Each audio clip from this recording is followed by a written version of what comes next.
Welcome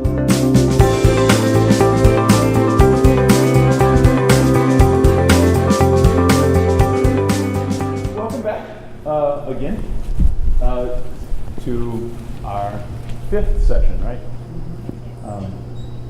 Tonight we're going to look at the mission. So we've been through relationship. We understand that to be an active and lively layperson, right? To understand the theology of the layperson, we have to first start with our relationship with God. That has to be on point first.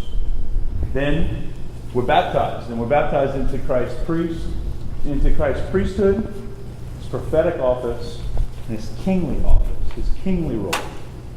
So we have a threefold calling, a threefold identity that we put on at baptism. And now today, we're going to talk about how do we go and live that out in the world, right? Because when we were talking about relationship, we started off by breaking open the salt, the light, the leaven, the soul, like all those things of how we're supposed to interact with society, and how the layperson has a particular role in evangelizing the secular order, in consecrating the secular order, right? Consecratio mundi. Not fuga mundi, fleeing, but being part of the world, being in the world, and changing it from within, right? So as we break this open, tonight is going to take a little bit more of a practical angle.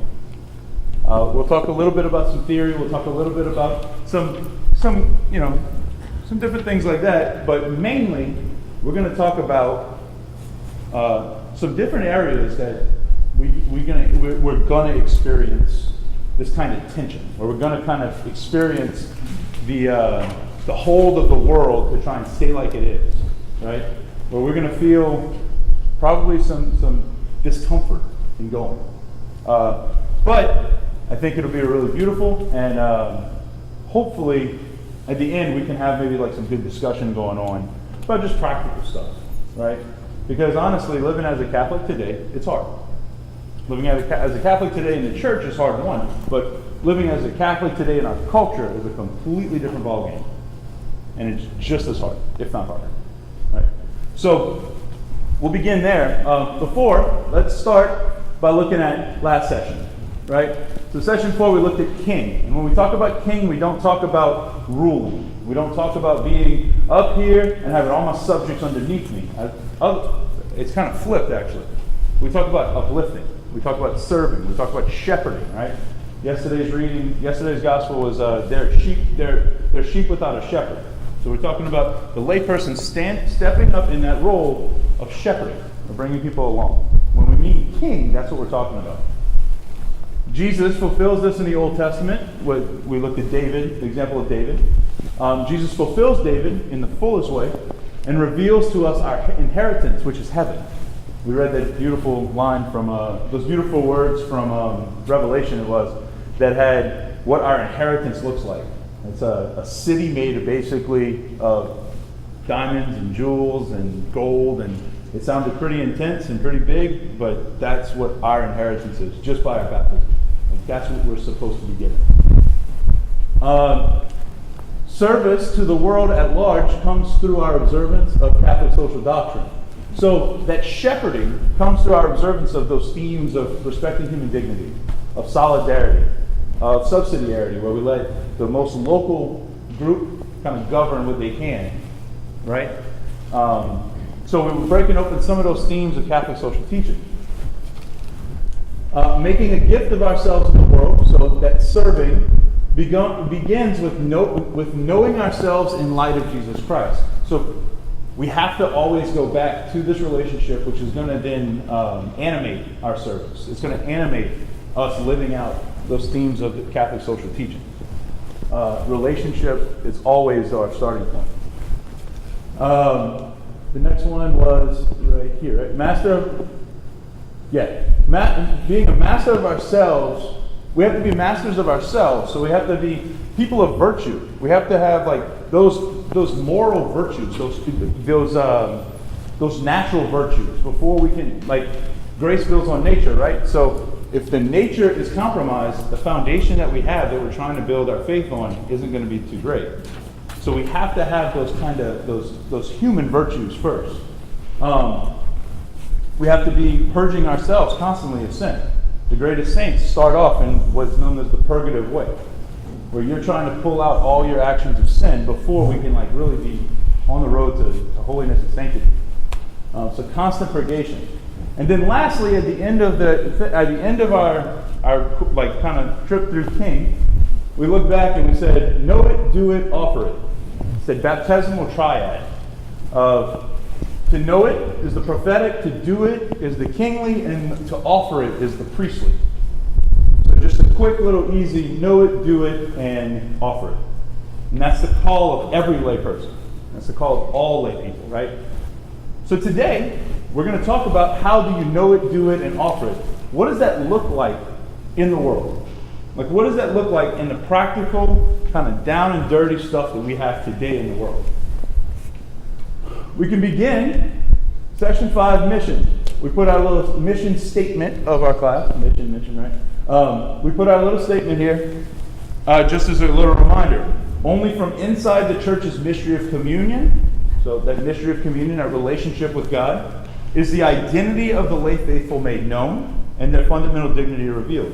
So only through this relationship can we come to understand who we are. And we have to understand who we are in light of God.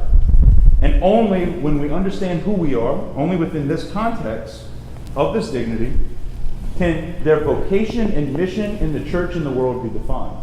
So we go from our relationship with God, we understand who we are, then we can understand our mission going forward. Right? Relationship, identity, mission. How we've structured the whole class, and now we're on the last of those letters, the M. Right? So when we look at the laity and mission, we think, I'll go back, bring us back to that first class that we had, where I was talking about the general concepts of the layperson, right? The salt, the light, the leaven, all things that Jesus talks about, right? Salt, when you put too much salt in food, the whole dish is ruined, right? That's why you err on the side of not too much salt, right? Light, all the darkness in the world cannot defeat the smallest of sparks. So the light, right? That's what the layperson is in the world, in the darkness, with a light. And the leaven, a little bit of leaven has a big impact. So a laity that's a little bit active has a really big impact. One person can have a really big impact, right? And then the soul is what animates society, or what animates the body. And the layperson is the soul of society, animates society. It brings society alive. It makes society out to what it's supposed to be. Right? So that's a quick review of that. When we look at Cardinal Francis Arinzi, he had a book, I mentioned it at the beginning of the class, but I'll mention the title again. It's the distinctive role of the layperson, if you want to look it up. It's really, really good. He says the central point here is that it is the right of the laity to be involved in the mission of the church. It's not a benevolent concession from priests or bishops. So it's your right to be involved in the mission of the church. That's not the priest is going to let you do it, right? It's your right to do that. In fact, when it comes to rights, what do we talk about? We have responsibilities as well. It's not only your right, it's your role, it's your responsibility to animate the world, to bring it about. A lot of times, when we're having discussions about things on campus or different ministries or stuff that we want to do at Nichols, somebody will say, man, we want to do this. Somebody should make this happen. Somebody should make this happen. It's yeah, somebody should. Maybe you should, right? When we see a lack in the church, maybe that's God inviting us. Maybe you should get that started. I think our parish could really benefit from this particular ministry.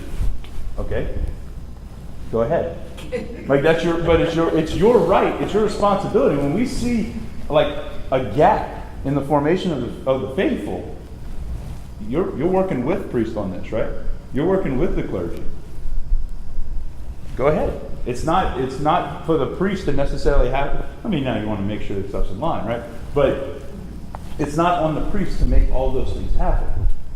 Right? It's not just on the bishop to make sure that the hierarchy of the diocese does this, and this perfect.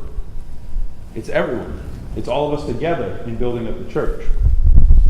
Cardinal Renzi continues, the laity have this right and duty by reason of their baptism. So it's in our baptismal call.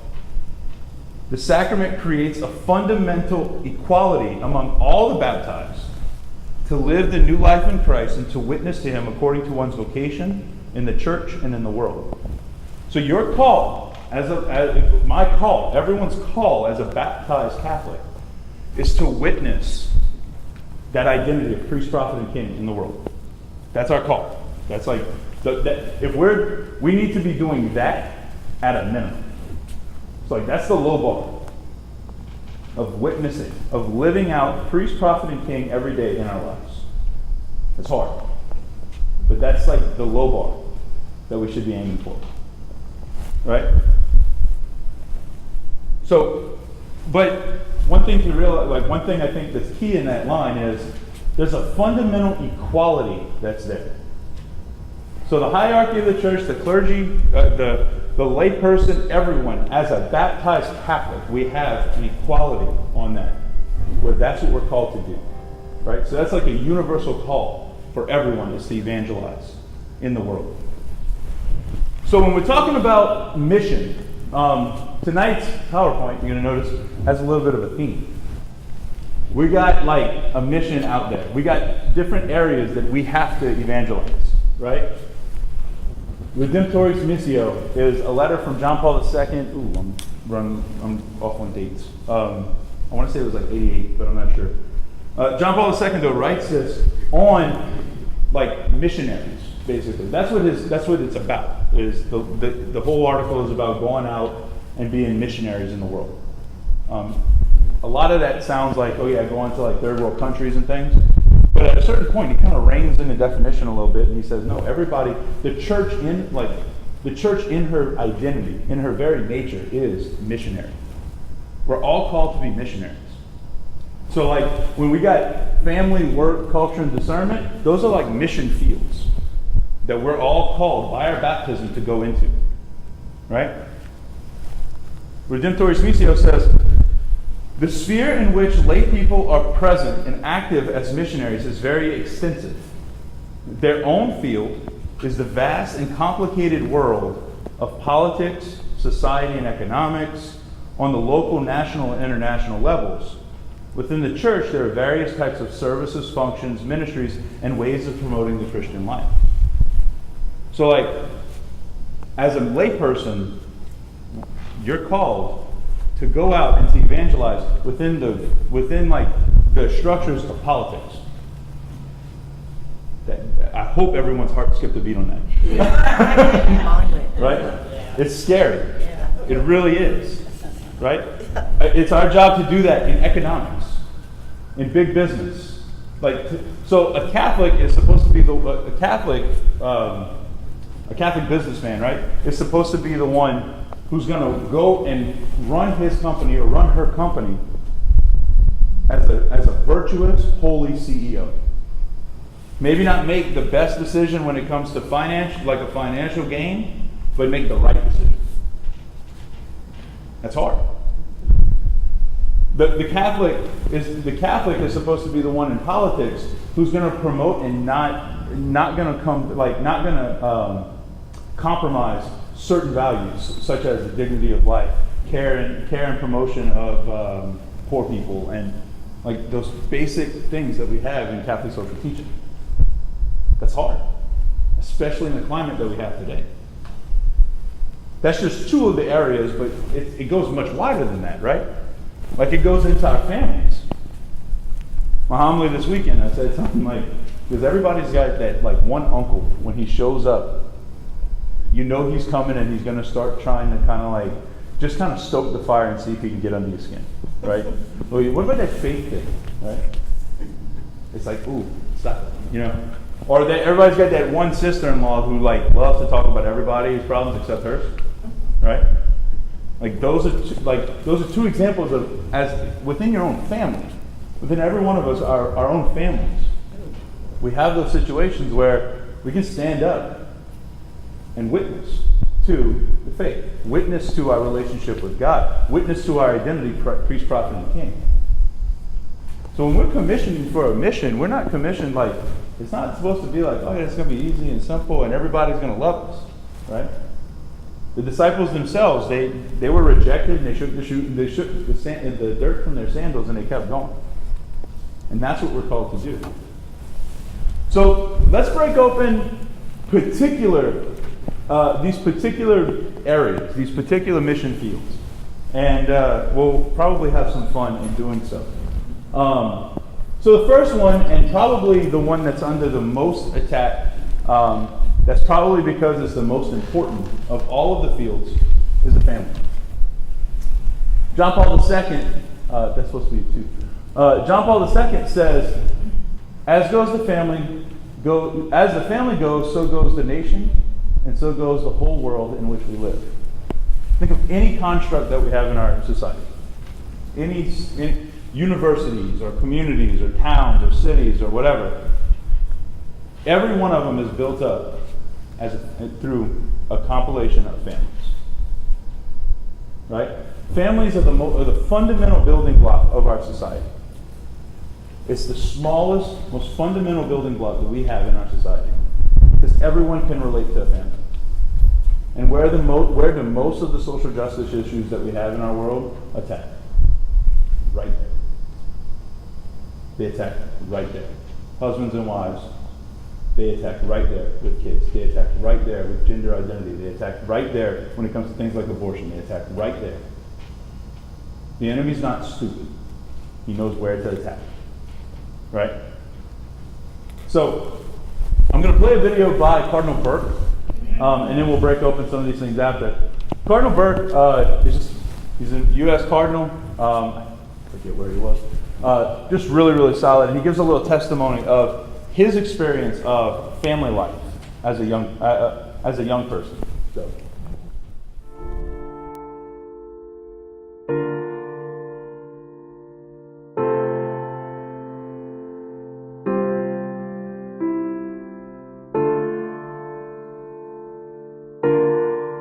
From the time I was a young priest, I discovered that from the time of my childhood, in which the devotional life had been so important for me in coming to know my faith and to live it and to have a really strong sense of God's presence in my life. And so I resolved in my mind that an important part of the work of the priest would be to help people to discover again the devotional life.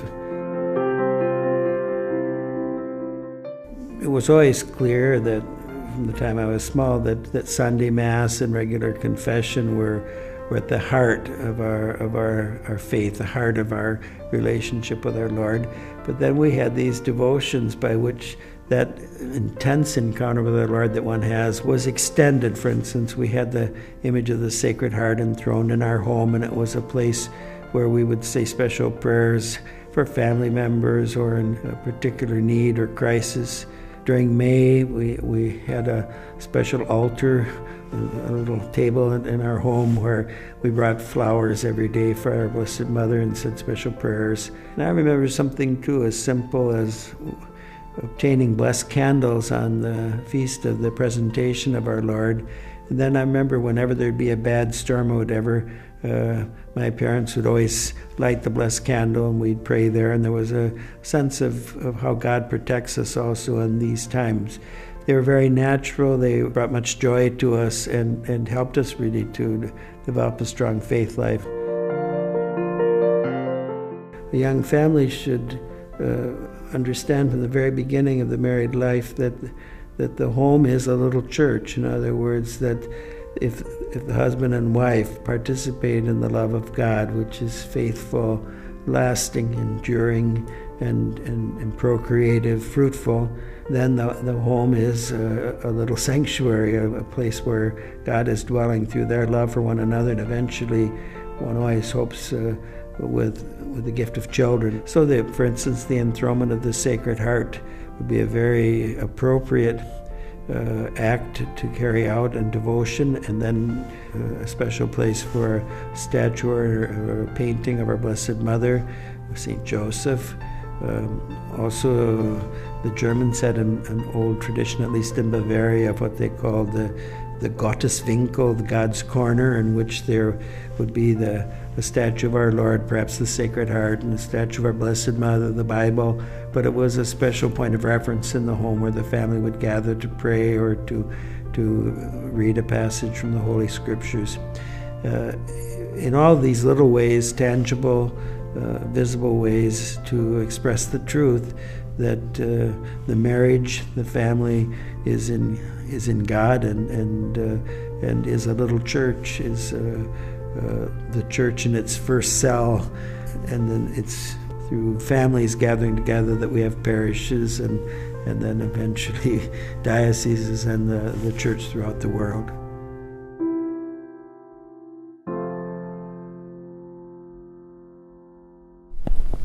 So Cardinal Burke gives a handful, he just gives basically a bunch of things like those little devotional things that used to happen in his family, right? Enthronement of the Sacred Heart, altar, things like that. And the reason why I bring that up is just the idea of keeping this in the forefront of someone's mind, right? Making sure that the family understands the family is, and we're going to get this in a little bit, is the domestic church. Like, what we do on Sunday should be translated in a way to what we do Monday through Saturday. And then what we do through Monday through Saturday should be translated back in the church, right? So like we go home as a unit, as a small family, as a smaller group of people. And the way he's explaining it is just like to realize that relationship of family, right? Of husband and wife and children is to be held together in Jesus. It's to be held together in that faith. Like, if faith can't be the bedrock of that, it can't be the bedrock of anything.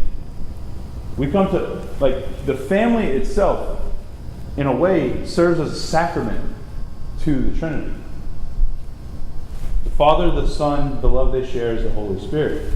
The Mother, the Father, the love they share brings about new life, brings about a third person. It's a glimpse into the eternal exchange of love that is the Trinity whenever we look at the earthly exchange of love that is the family, right? So if a family recognizes that, if a family can bring that into the forefront of their lives every day, you can bet it's going to change the way that certain things happen, right? It's going to change the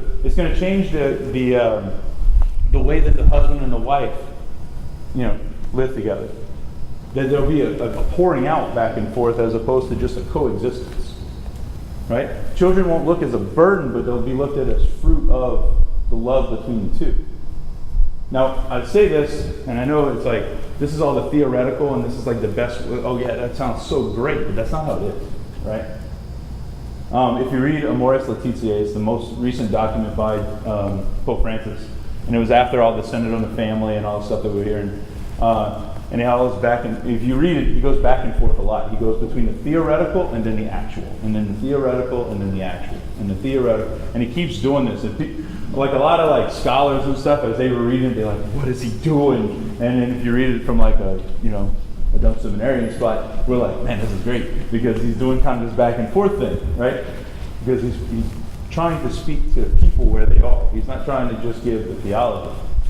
But we need to understand the theology, those little sacramental elements of the family play out big. So, if we looking at that document on the Laity, Apostolicum Actuositatem, that's a 10-cent word again. It's the Vatican II document on the laity.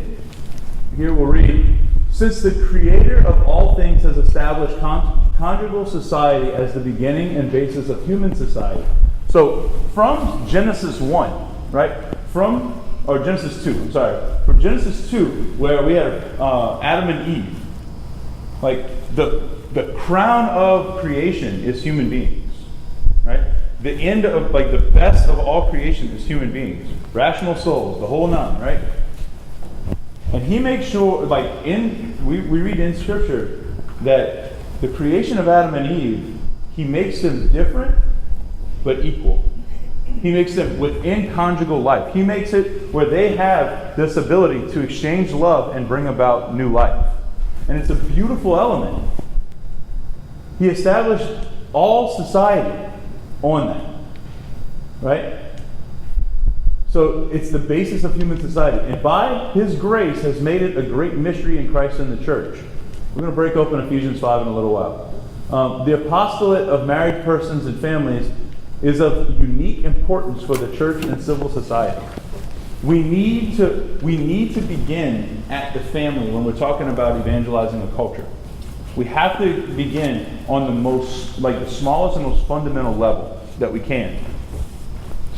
If you break open Ephesians 5, tonight I started tonight with prayer and read Ephesians 5. And I was hoping not to have a shoe thrown at me, because the first words I said is, as the church is subordinate to Christ, so wives should be subordinate to their husbands and everything. When you have that, that's usually the point in every homily, in every wedding when that's read, where the husband will do this move. Listen.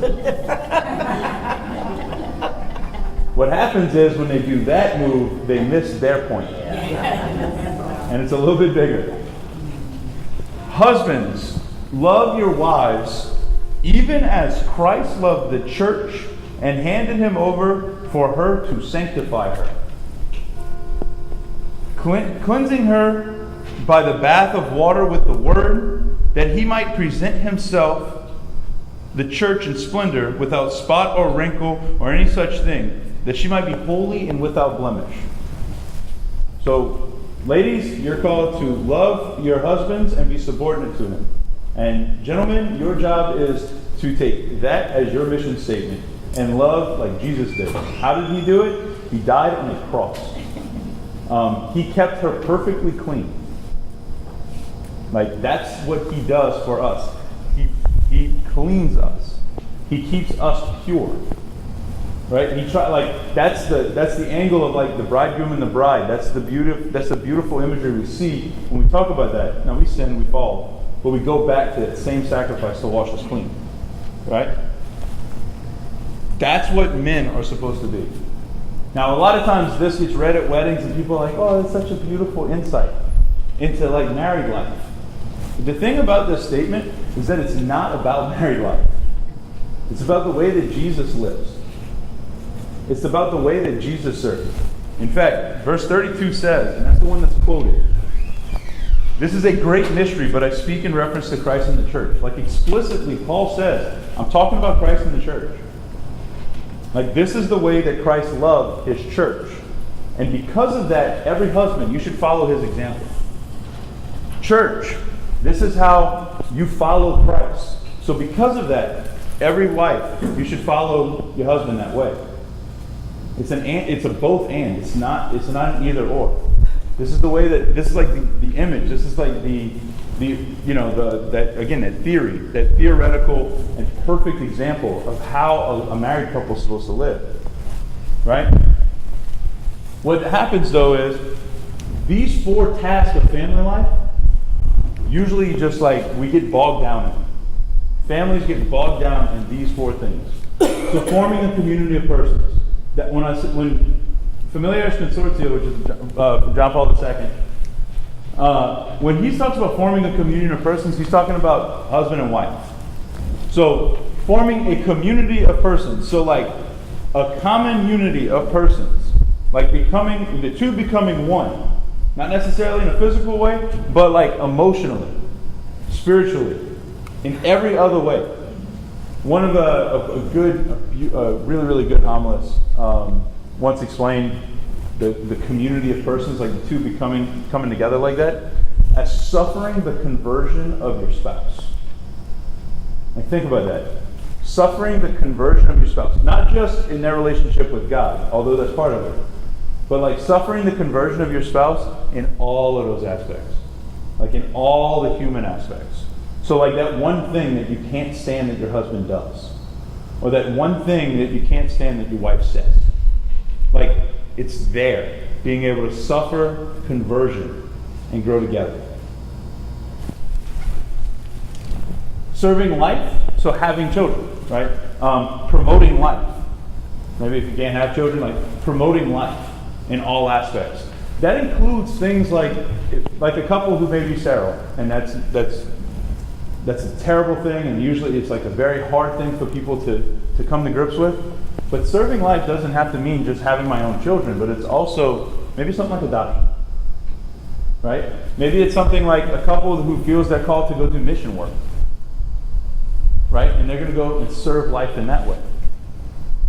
You know, or a couple who feels like, okay, the poor and the downtrodden, like we're successful, I can help them. And help them like in a tangible way.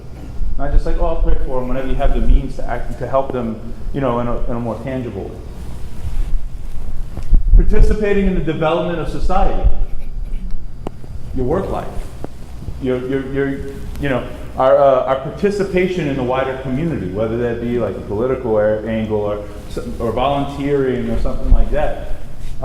Raising our kids, and developing society by making our kids, you know, formidable human beings.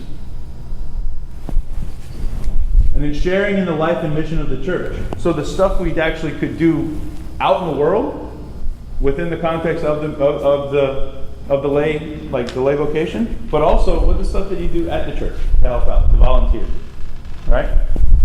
All these things, a lot of times, they get in the way of that coming together, that suffering the other one, and of staying rooted in our relationship with God, where our family stays together, unified in our relationship with God, unified in our prayer life.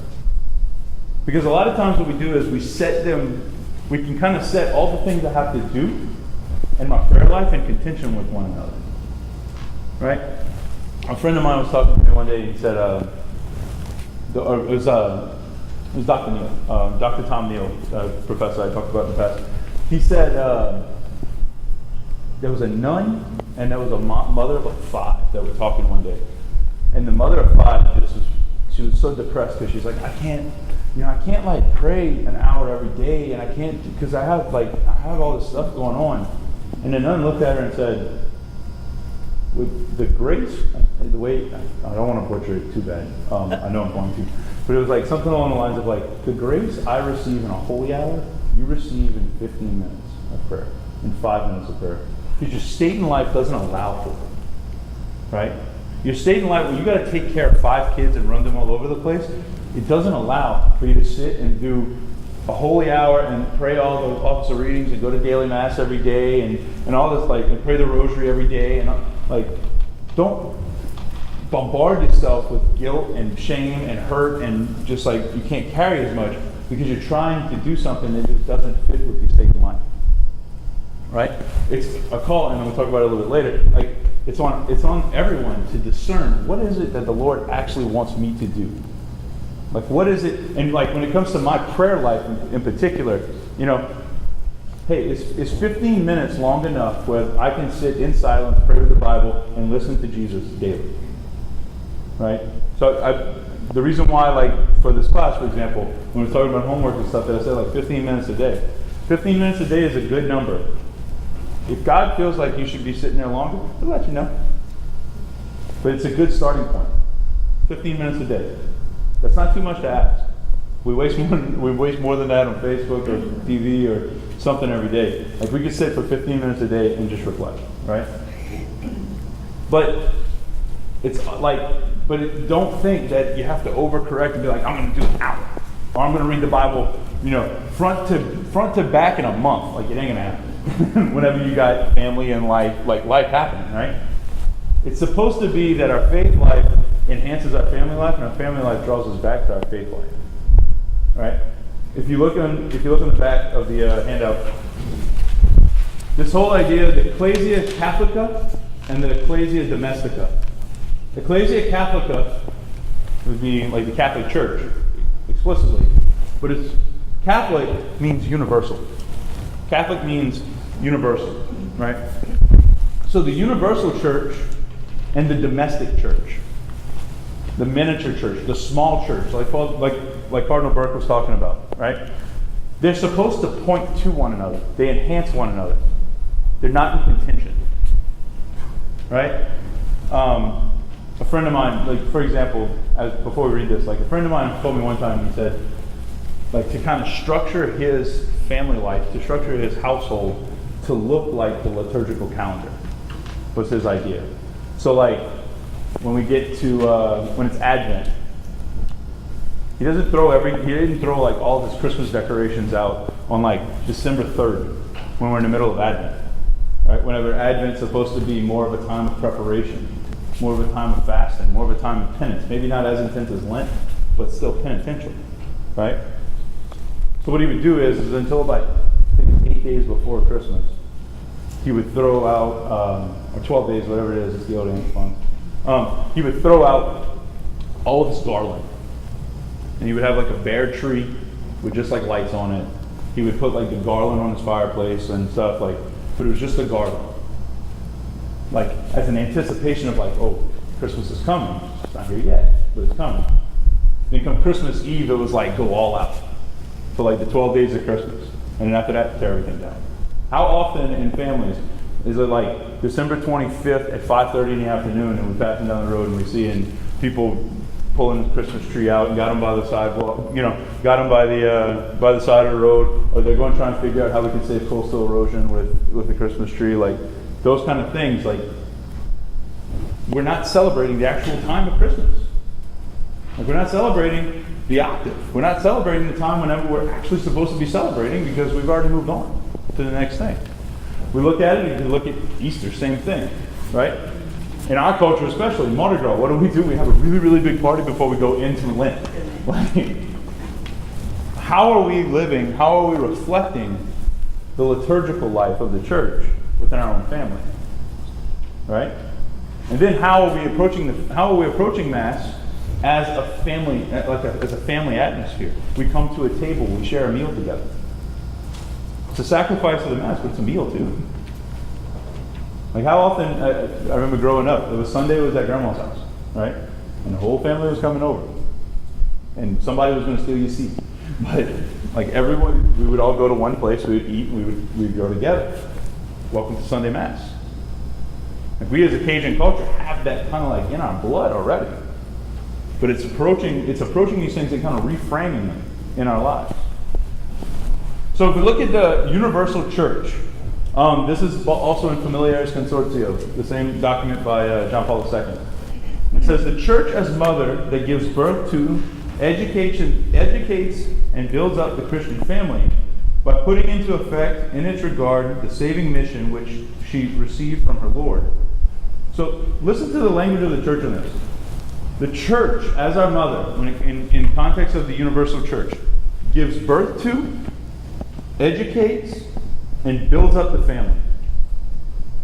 I hope moms in their own situations are giving birth to, educating, and building up the family. Right? Like the complementarity is there in this relationship of us with the church and the church as a family, and then our personal nuclear families.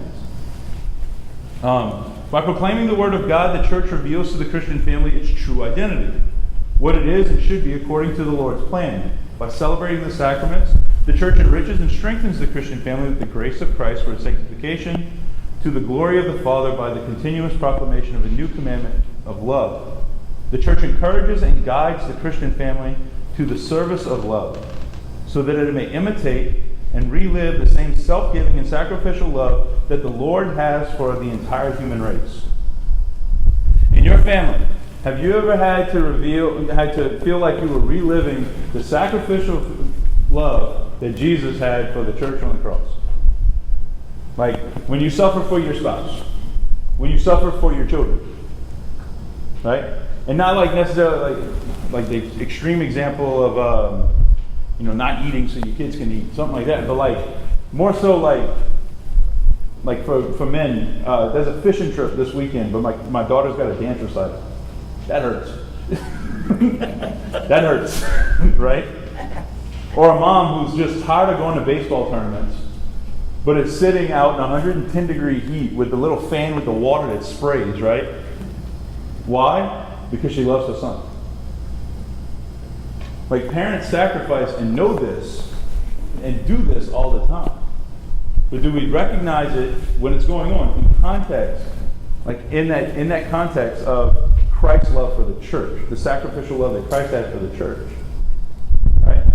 A lot of this is being lived. It just needs to be reframed. And if we do, you're going to see the lay vocation just all of a sudden wake up. Now, in the family, that's from the church's angle, right? The family. The Christian family is grafted into the mystery of the church to such a degree as to become a sharer in its own way in the saving mission proper to the church by virtue of the sacrament. That would be baptism. By virtue of the sacrament, Christian married... never mind, it's marriage. By the virtue of the sacrament, Christian married couples and parents in their state and way of life have their own special gift among the people of God. For this reason, they not only receive the love of Christ and become a saved community, but they are also called upon to communicate Christ's love to their brethren, thus becoming a saving community. So a married couple is called to reveal the saving mystery of Christ, the saving mystery of the Trinity, like being that sacramental image, walking around as husband and wife to the world around you. Like that's the call of the married couple within the context of our society. If that would be understood, if that would be lived, if people would be formed in that, right? And now it's on us, like as priests and as deacons and people that are going to be doing marriage prep, like instill that, right? I'm sure. But for the married couple, to keep that in front of their face, to keep that, always before you as you're walking through life, and dealing with the struggles of a spouse, and dealing with the struggles of kids. But being able to recognize it and see how it's building up our relationship and not pulling us away. In this way, while the Christian family is a fruit and sign of supernatural fecundity of the church, it stands also as a symbol, witness, and participant of the church's motherhood. So the universal church and the domestic church, they play off of one another, right? You see this sense of complementarity. We'll shift gears a little bit from the family. Now, the family is going to be kind of a foundational thing because the family is the foundation of society, right? So in these other areas, we're going to go back to family, but it's only going to be kind of like going to be like a back door into it. It's not necessarily going to be the main point. But family is going to play a role in all of this because we're trying to build up the fundamental, foundational point, right? These are also going to go a little bit quicker. So when it comes to work, right? By work, I don't just mean job, first of all. Job and work are two different things. A job is how I make money. Work is what we all have to do, right? Think of it as like somebody might have a lot of work to do. They got to mow the lawn of their house. They got to repaint the fence, and they got to go to work, and they got to go to their job in the morning, right? So work is all of these things. It's a little more holistic. When we look at Genesis 1, we see like the first gospel of work. What do we see in Genesis 1? God created, it was good. He rested. God created, it was good. God created, it was good. God created, it was good. He goes through 6 days, and then he does something that we don't do. He rests. And it's something that, like, we need to take our lead when it comes to that from the Scripture, from the Lord, right? The Jews had a beautiful tradition of not working on the Sabbath and actually using it as a day of rest and using it as a day of community. What it turns into now is our job goes Monday through Friday, and then our work, personal work, the stuff we got to do around our house is Saturday and Sunday, right? Now, that's still working every day. We look at Laborum Exertions. It's a document on work from John Paul II. Good thing I have this right here. 1981. And in it he says, "For it shows what the dignity of work consists of. It teaches that man ought to imitate God, his creator, in working." So when he's talking about he's talking about Genesis 1. He says, "For it shows what the dignity of work consists of. It teaches that man ought to imitate God, his creator, in working, because man alone has a unique characteristic of likeness to God." So like we're supposed to be people that work. There's the 30-day silent retreat that St. Ignatius of Loyola kind of established. There's an old tradition in the Jesuits that if you're on this retreat, at a certain point, like it might get stale, or on day 5 you might freak out, like some people, me. So like you'll go through this retreat, it might get stale at points. And one of the practices that have been employed is, if you're at a monastery or something, they'll ask you to like go weed the garden, just to get you out and get you doing something, get you moving, kind of stoking the fire of what we were created. Like we as human beings are meant to be workers. We're meant to be like we're meant to do things with our hands or with our minds, like to get us stimulated, right? We're not supposed to be just kind of shells of human beings. We're supposed to be active. So there is that there's this like innate thing where we want to work. Second, the next line though says, man ought to imitate God both in working and also in resting. Since God himself wished to present his own creative activity under the form of work and rest, we're called to rest. We're called to get away from it. We're called to spend time and to spend time with those who we love. We're called to spend time away from having to do something. Like a lot of times we're afraid that we don't have anything to do. Well, stop. Just rest. Just enjoy. Just be. Just be with God and be with the people that you love. So reclaim Sunday as a day of rest, right? There's a good friend of mine. He said one of the things that he does in their family is Sunday has basically they've taken Sunday and they call it like a technology-free day. They put their phones aside, they put the computers aside, and they get out the house and they go do something. Whether that's they like go to the zoo as a family, or they go to the park, or like they'll do different things just to get out the house. They don't he doesn't let his kids do homework. He doesn't let people just like, oh, I really got to get this done. No, you should have planned better, right? Like holding Sunday as being a sacred time, a time that we're going to not only commune with God in Mass, but we're also going to commune with our family. You know, we're going to strengthen this bond. This is just a side note. This is probably my favorite quote that I've ever heard from Martin Luther King.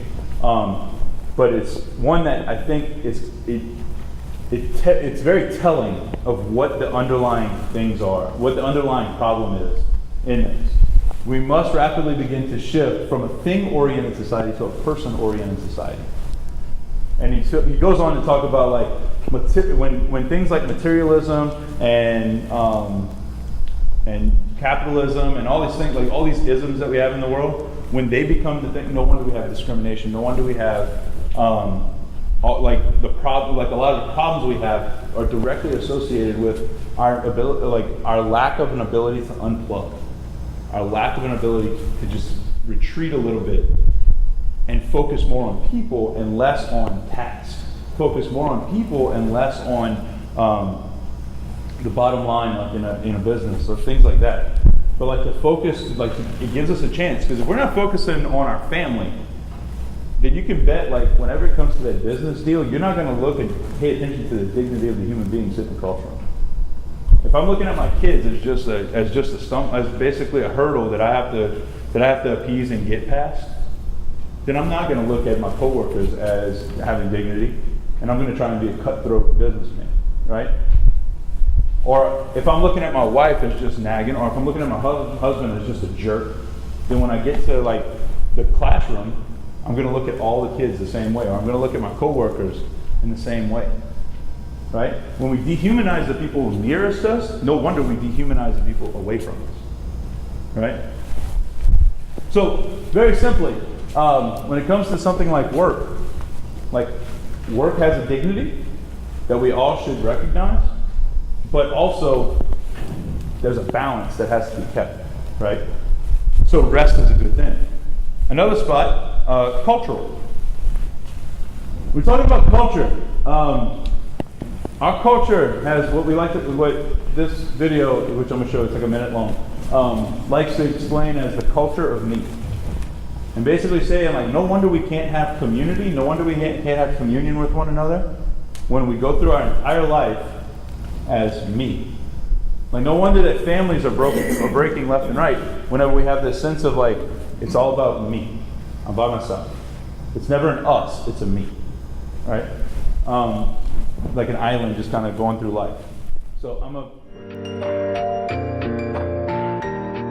I think that people long for permanence. I think people long for security. I think people long for stability. What I do think, though, is that the culture of me promotes cowardice. Permanence requires me to do things for other people. I can't have a permanent relationship with somebody if I'm only worried about myself. And to be fair, they are not completely unreasonable in feeling like permanence is dangerous, because if your foundation is personal gratification, permanence being terrifying makes perfect sense. The entire basis of human organization is the nuclear family. Everything traces back to people taking care of their families, because that's how you continue the species. So without that permanence, without a serious version of marriage to continue the species, the idea of getting something done is, in my estimation, laughable.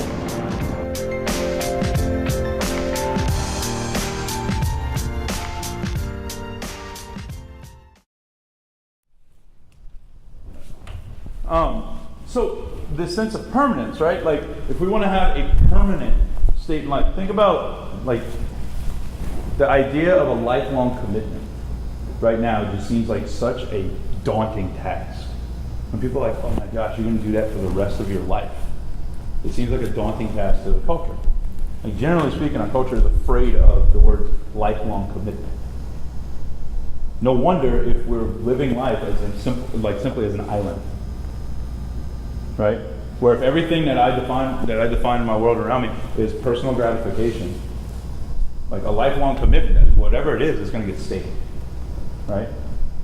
We don't have a sense of permanence. We don't have a sense of community within the context, within our culture. Right? A culture a culture that's truly grounded in the faith, that's been, I guess, that's been seasoned with a good anthropology, so a good understanding of human being. A culture that has been seasoned with a good virtue is going to follow these three transcendentals: the true, the good, and the beautiful. A culture that has that is going to uphold the true, the good, and the beautiful. You're going to see it out in the world. The true, the good, and the beautiful. What does our culture do with truth? It questions everything. It doesn't, and it questions not for the sake of asking, coming to a result. It questions just to disregard, right? It questions not for the sake of learning more. It questions just for the sake of casting doubt, right? Like atheism, like the new atheism that spreads throughout our culture, is not because people are asking questions.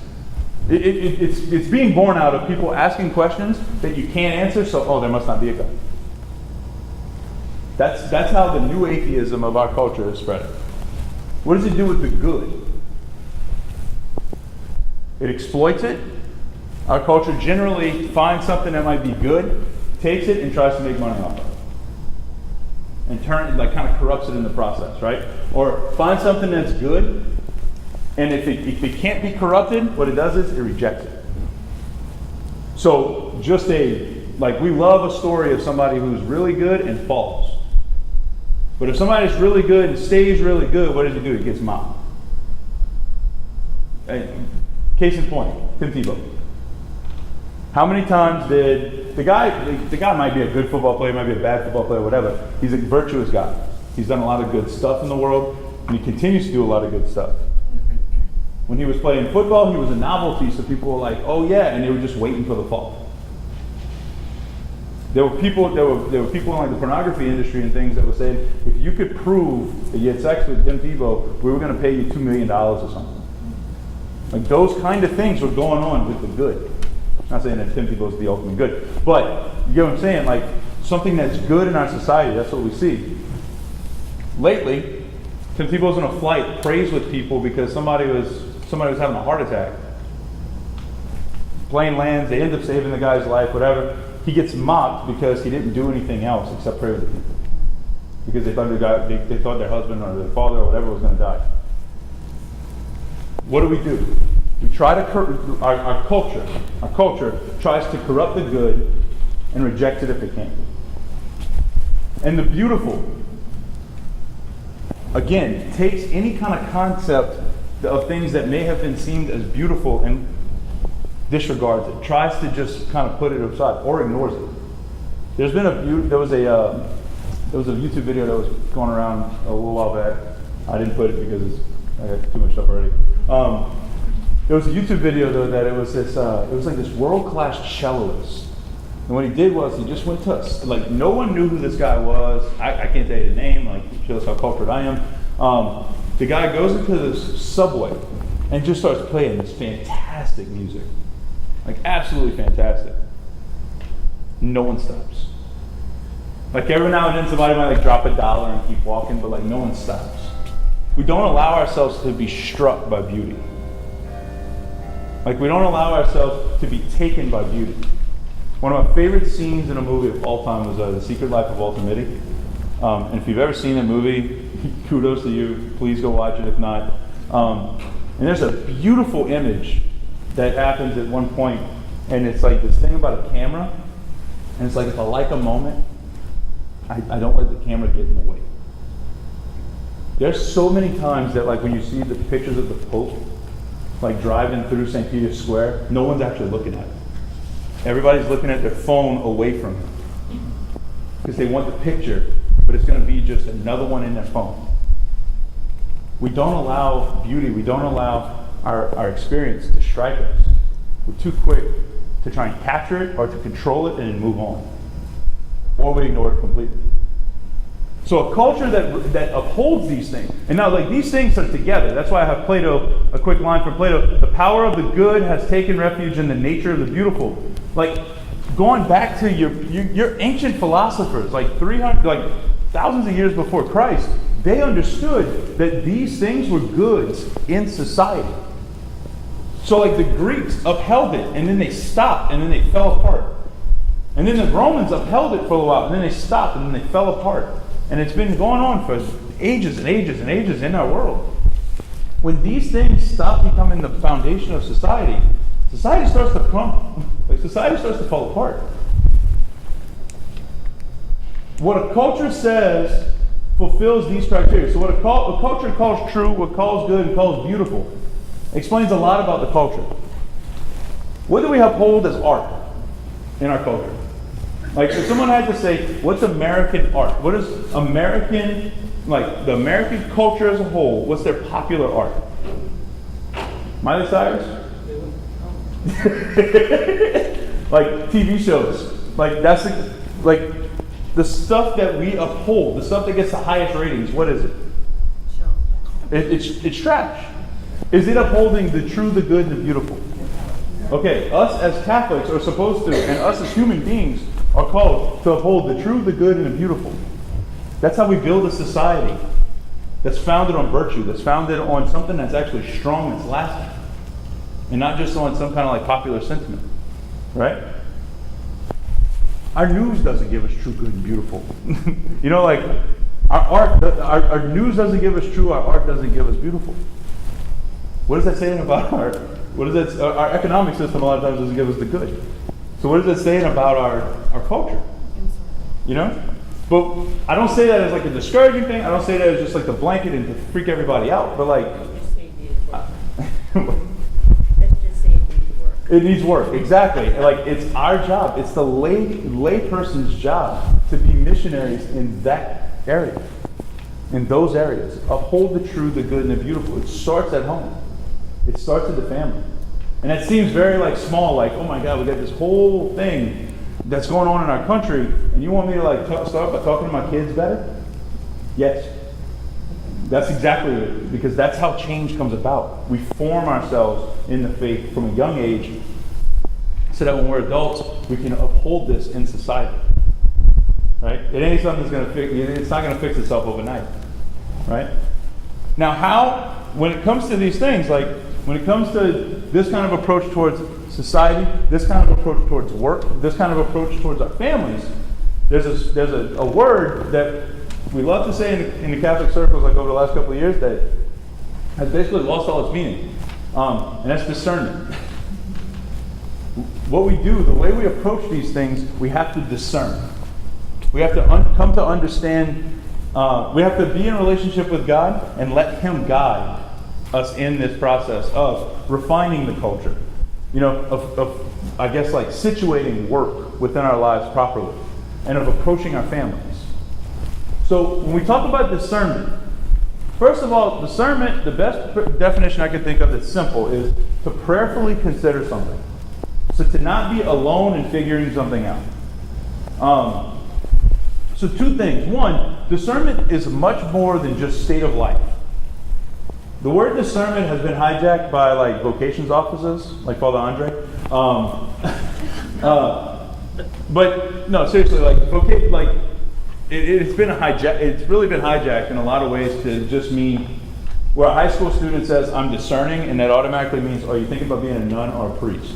And that's not the case. Like, discerning is supposed to be something that we all do in all aspects of life. Why? Because we're supposed to be making decisions with not alone necessarily, but we discern with our family. So like we can discern with our spouse, and we discern with God. Like we stand next to God in making big decisions. We're not in contention with God when we're making these big decisions. We're not trying to figure out, we're not just trying to guess what God's plan is for our life. We can actually listen to Him, right? When we're plugged into an active relationship, an active prayer life, we can come to discern like small things. So like, where's the Lord actually asking me to put my kids into school? Sometimes it's the practical of like, you know what, I work like down the block, it just makes sense, let's do that. Okay, but sometimes it might be like, well, either one of these could work. Which one is He asking me to do? Or a college student, what's God asking me to do with the rest of my life? Like, what's He asking me to go to school for? If that's not being prayerfully considered, that I'm afraid, right? Then we change our major 15 times in like the first 2 semesters, and you got all kind of crazy stuff going on. You end up with 7 minors and a general ed degree, and you're like, I still don't know what I want to do with my life. The funny part is, I have a friend of mine in the seminary who has like 4 minors because that's basically how he went through doing a lot of stuff, and he will watch this video, and I can't wait. But that's a discerning, like a sense of discernment is nothing more than talking it over with God. Right? Another thing I would like to say is it's a Catholic way of saying thinking about. I'm discerning doing that. No, that just means you're thinking. Stop it. I'm discerning if I should get a cookie. No, you're thinking about getting a cookie. Quit it. Just hurting the word. So basically, there are 3 basic steps in discernment, right? To be aware, to understand, and then to take action. By accepting or rejecting. That's not eject. That's supposed to be reject. Anyway, by accepting, like I said, I typed this like 45 minutes ago. It's fine. So be aware, understand, and then to take action. So the 3 steps. What's understand? Yeah. Understand. So be aware, understand, and take action. That just means that no one's gonna know what you're talking about because I'm gonna do screenshots and I'm gonna fix all this before I put them up. So be aware, understand, and take action. So be aware. First off, what do we mean by be aware? Be in an active relationship with God. Listening to let God chime in on the issue. Understand. Get all the information.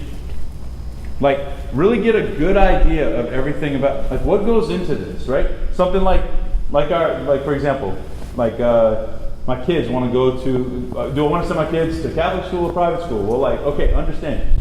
What's the cost going to be? What's the location? What's their bus services? Can I go drop them off? Can I pick them up? Like, the basic stuff. It's basic stuff. Being aware, we bring that to the Lord first.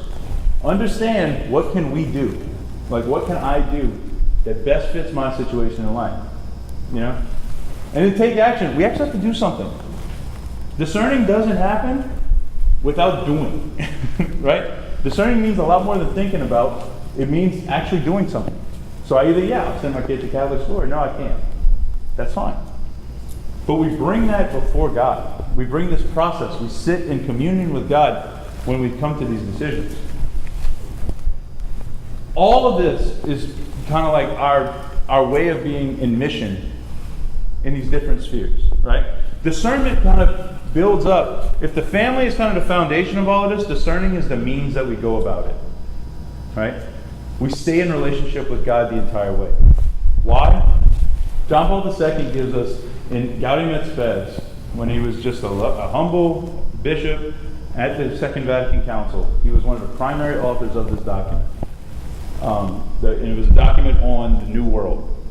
And one of the best quotes, and one of the things that he repeated throughout his pontificate, was, by the revelation of the mystery of the Father and His love, so by God Himself, by the revelation of God through Jesus, right?